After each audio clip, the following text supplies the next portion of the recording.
This is Garby Allen, and you're watching AEW Insider.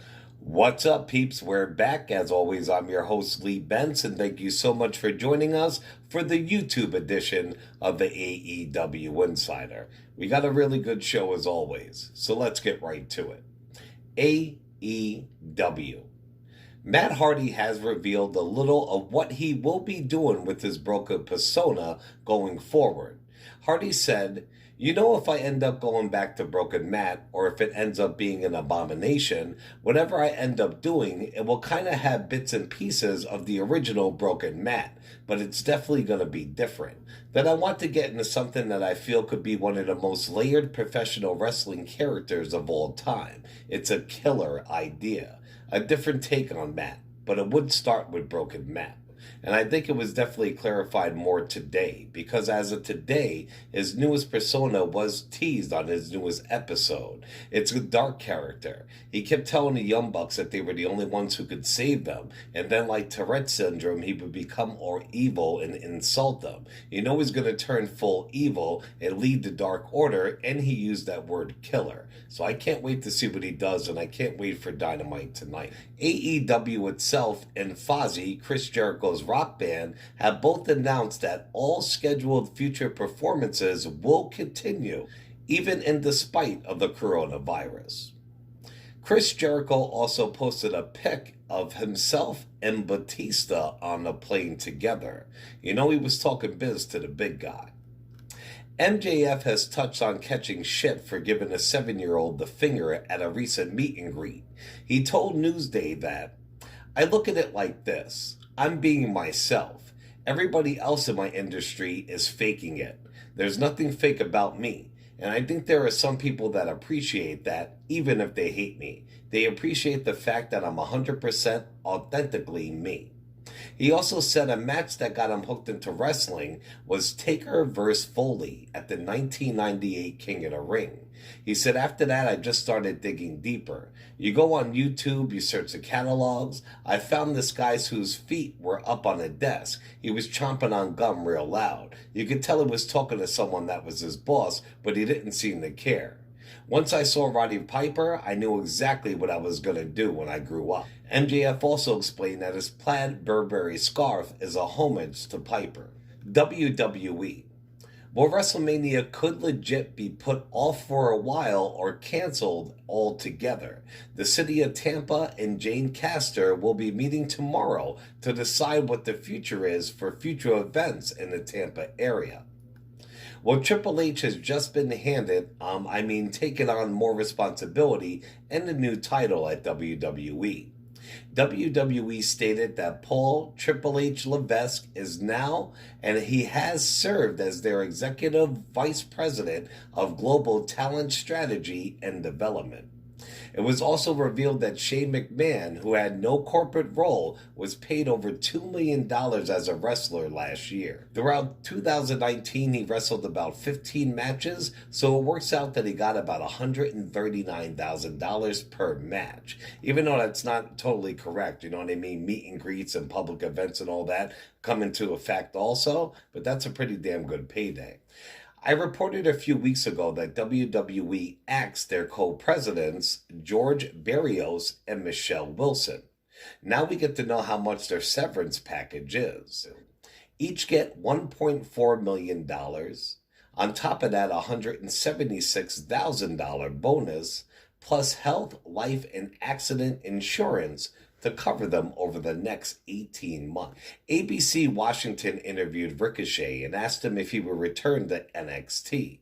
Ricochet said, "For sure.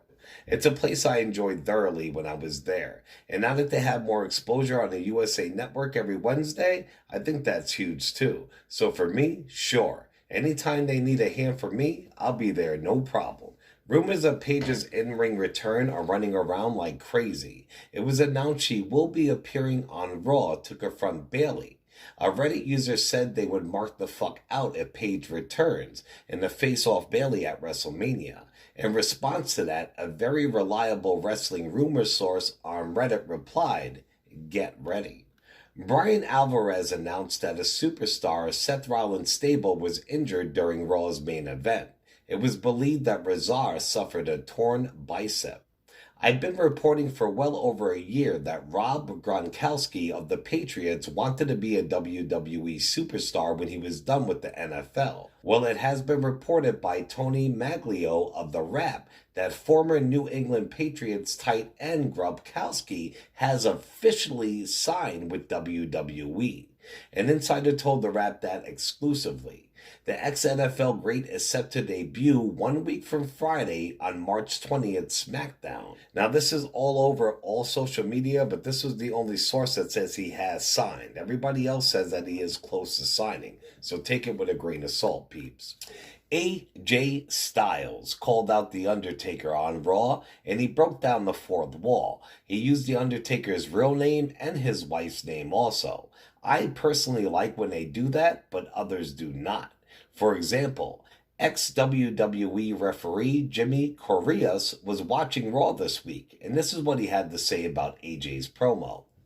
"I had a different issue with it. I know people went, ooh, when AJ Styles went a little inside baseball and called The Undertaker his real shoot name. I'm not a big fan of that because it's like watching The Godfather, and all of a sudden you call Michael Corleone Al Pacino in the middle of the thing. It makes no sense to me. When we watch wrestling, yes, we're supposed to suspend disbelief. We're supposed to buy into the characters. But if you're supposed to buy into the characters and you're going to buy into wrestling as a whole and suspend disbelief, let's not go all overboard and start tearing down the fourth wall to the point where all credibility goes out the window. Stick to the characters, stay that way, and have fun with it." On a positive note, AJ Styles himself on Backstage said he wants to learn from Taker. He said, "I want to be able to learn from this man. How much can I learn from this man? I studied him for years. The matches with Shawn Michaels are unbelievable. I want to know what he knows. The only way to get that is to get into the ring with him. The old saying goes, once you stop learning, it's time to hang up the boots. I'm not done yet. I want to learn as much as I can. The older we get, sometimes you can't do the things you used to do anymore, but you learn how to when certain things have the most impact. I can't wait to sit down and figure this thing out." Thomas Ciampa did an interview with Sportskeeda, and he was asked about NXT going against AEW on Wednesday nights. Ciampa said, "It makes it a little bit more fun. It brings out that competitive edge. I mean, I have friends over there, and I have people that I have never met or even shared the ring with. It's awesome to see. You know, everyone is just elevating their game.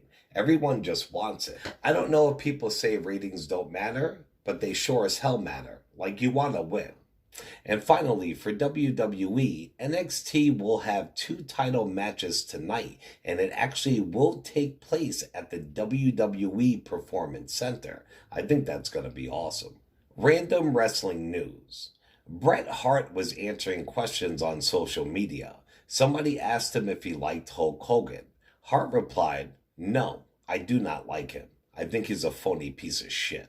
Ryback has pulled the curtain back on WWE's wellness policy and how they test for it. For example, how they waited 3 weeks to announce Samoa Joe's. Ryback said, "This is where there's a hole in drug testing. When a guy tests positive, the guy should be suspended, and it's announced immediately. That shows that the drug testing in a company is bullshit. That should be enforced immediately. Those part-timers who come in, these guys aren't getting drug tested, and it's not fair to the full-time talent. A lot of them smarten the guys up to when drug testing is going to come. It's a weird system. I know guys there that were taking some fucking different things for like performance enhancing drugs, and they're not showing up on tests. And some guys like Joe, you don't look at them and think they're taking a PED. So I've seen a lot of people that don't look like they take stuff. You'd be shocked that they are taking stuff. Scott Steiner had a bad collapse after Impact's taping last week. He was rushed to the hospital. He now has to have surgery. His wife, Christina, has confirmed that her husband is expected to make a full recovery, and we understand that Steiner has either had or will shortly have a heart procedure to rectify the problem. Busted Open Radio talked to the producer of the series Dark Side of the Ring. They talked about their upcoming episode of Chris Benoit, about Chris Jericho narrating, and some other things. About Jericho narrating the new season. Yeah, Chris is hosting the entire season. We actually met him when we were doing an interview for the Chris Benoit episode, and then he actually came on board for the narrator for the entire season. So he will be narrating all other episodes of season 2, which is amazing. About Chavo Guerrero's role in Benoit's episode. The process of the Chris Benoit episode coming together really started with Chavo Guerrero Jr. I mean, it wouldn't have happened without him. We actually met him last year while we were doing season 1 before the show even came out. And we were just kind of developed this relationship over the course of a year. And it was really him that kind of got us the access to a lot of the friends and families to be able to tell the Benoit story. And finally, their approach to the Benoit episode. For us, the most important thing not to do was an expose on the story and not to sensationalize the story, as it had been so often over the course of the last 13 years. And we really just wanted to make it about the people that are still here and what they've been going through processing this story. So that's kind of the approach we took with it. And yeah, I think it's one of the more proud moments for all of us who work here on the show, because it really does feel like when you watch it, it really feels like you're on the inside, that this is the inner circle of the story, and everyone came together to support each other to tell this story. So it really has a very powerful feeling in that way, where I don't think anyone's probably experienced this story in that way. So it's kind of unique in that way. How many times is that guy going to say in that way? All right, peeps. Well, that wraps it up for this week. My daughter and I did go to the Elimination Chamber Sunday. No, we did not contract the coronavirus. If you want to see some of the matches live from people who were actually there, go on our YouTube channel, AEW Insider on YouTube, Facebook, and all podcasting platforms, and AEW Insider 1 on Twitter.